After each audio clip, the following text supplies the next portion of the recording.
ቤት በስቷል ነገር ግን ቤት ክራይ ውድ ነው ልብስ ፋብሪካ በስቷል ነገር ግን ረቆታቸው የሚዱ ያሉበት ዘመን ነው ምግብ ቤት በስቷል ነገር ግን ረሃብተኛ ያለበት ነው ምንድነው ሚስጥሩ ካልክ መተዛዘን የለም የገዛ ወንድሞቹ ዘመዶቹ በቤት ክራይ ይሰቃያሉ እሱ 30 40 ክፍል ዘግቶ ቁጭ ያደረገ የገዛ ቤተሰቦቹ ወንድሞቹ ልጆቹ እንዳይማሩ አድርጎ በቃ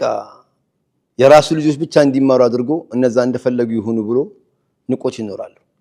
መተዛዘን የሚባለው ነገር ከላያችን ላይ ተነሳ በዚህ ጊዜ አላህ ይቆጣል ለዚህ ነው አልহামዱሊላሂ ረቢል ዓለሚን የዓለማቱ ጌታ ምስጋና ይገባ ዓለመል ጂን ዓለመል መላኢካ ዓለመል ሐይዋን ብዙ ዓለምን ያለው አላህ የዛ ባለቤት የሆነው አላህ ነውና እንደው አልহামዱሊላሂ ያሉ ሰዎች አላህ ይጨምርላቸዋል ወንድሜ እንዳታማር እህቴ እንዳታማሪ እህቴ በጥቃቅን ነገር ተጣልተሽ በትዳር አትረበሽ በጥቃቅን ነገር ተናደሽ ልጆችሽን ጸባያቸው አታስቀይራቸው አላህ የዋላችሁ ኒዕማ ቆም ብላችሁ ማየት ነው የአቅል ኒዕማ ብንቆጥረው አያልቅም የሁርያ ኒዕማ የነጻነት ኒዕማ ከፈለክ እስር ቤትን ጎብኝ ነው የሚለው የአቅል ኒዕማን ማየት የፈለገ ሰው አማኑኤል ሄዶ ይመልከት ነው የሚለው እንደው የአፊያ ኒዕማ የፈለገ ሰው ሆስፒታል አካባቢ ጋር ይዞር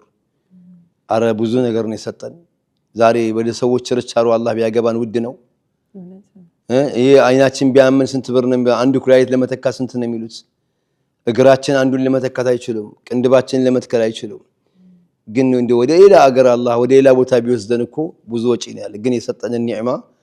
አላህን ያመሰገንን ከሄድን አላህ Subhanahu Wa Ta'ala ይጨምርልናል ነው ማለት ኢንሻአላህ